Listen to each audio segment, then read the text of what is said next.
Quando a gente começa a trabalhar com animação, a produzir animação, é comum que a gente queira que o computador faça boa parte do serviço para a gente. Então, por padrão, né, se você criar uma animação aqui nesse objeto, né, vamos falar que eu estou descendo esse objeto aqui em Z, né, e vamos falar que eu estou gastando, aqui eu estou com 32 frames para esse movimento acontecer. Então, em 32 frames, esse objeto ele vai descer aqui. E esse é o cálculo padrão que a gente tem no Blender, né? Então, se eu pedir para ele enquadrar tudo que está selecionado, você vai ver que ele gravou, eu gravei todas as variáveis aqui, mas a única variável realmente que eu estou alterando é a variável de posição em Z, né? Então, todas as outras variáveis, elas não estão sendo atuadas, então eu vou desligar aqui a visualização delas todas e deixar só a posição de Z. Ou seja, o computador ele vai calcular para mim. Eu coloquei para o computador essas duas poses e o computador vai calcular o meio do caminho para mim. Isso a gente vai chamar de interpolação. Então, o processo de cálculo entre um ponto e outro, né? Ou seja, essa curva calculada automaticamente, a gente vai chamar de interpolação.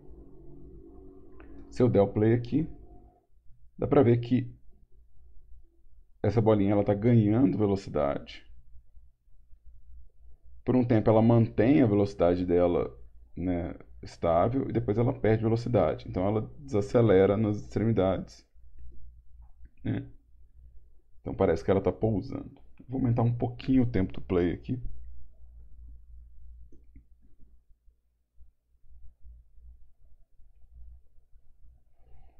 Isso aqui é muito bom para ajudar a gente na animação. Mas como a gente está fazendo aqui em atuação e expressão storyboard, às vezes isso pode ser interessante para uma câmera, mas para um personagem nem sempre.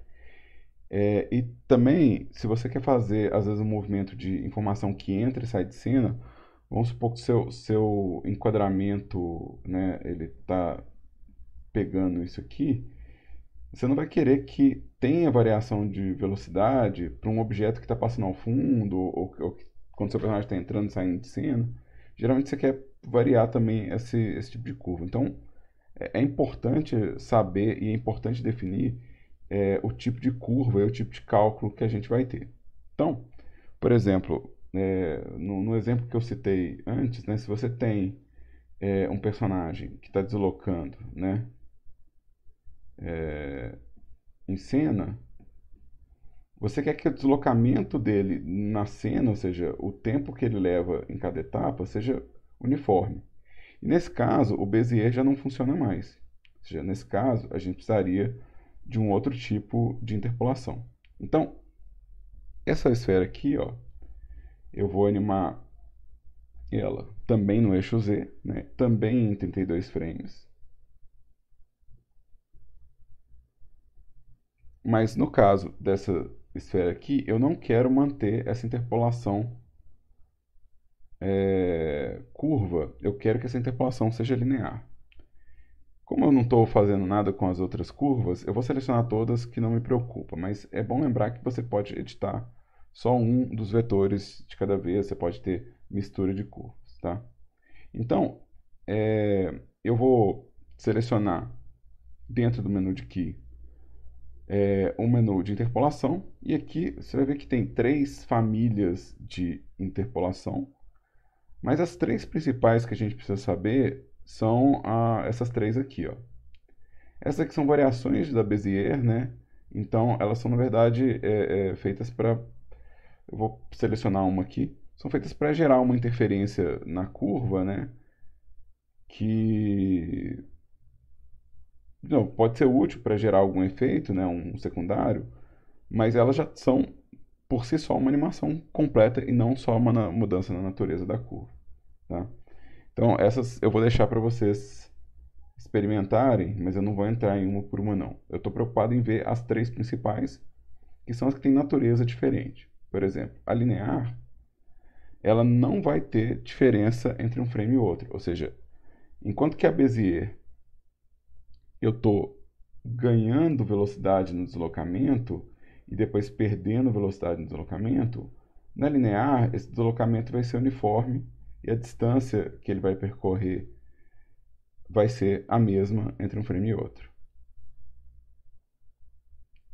Então, essa aqui ela vai desacelerando, ela dá uma sensação de pouso, enquanto essa aqui parece que encostou em algo, né? E isso muda bastante a sensação para gente. O terceiro tipo seria não ter interpolação. Ou seja, aqui o Bezier é a curva, o linear, né, seria apenas a linha, e o constante seria só a mudança de um keyframe para o outro, ou seja, não vai ter nenhum cálculo entre um e outro. Eu vou criar aqui uma animação também de 32 frames.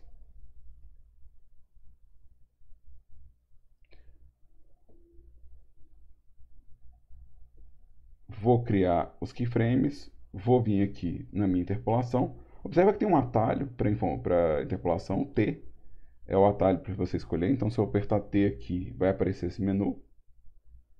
E aqui, ó, observa que ele vai manter essa posição. E quando chegar no frame 32, ele vai trocar de posição.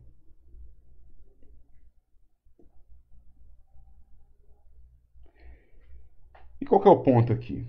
O ponto aqui é que em storyboard, quando você está marcando a narrativa, às vezes essa interpolação atrapalha você entender o que está acontecendo em cena em vez de ajudar.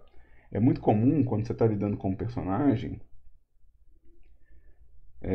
você ainda não tem a animação, você ainda não tem o tempo preciso da ação, você não sabe quanto tempo leva para aquela atuação acontecer, né? Mas você já tem as poses principais, né? Então eu vou selecionar aqui todo mundo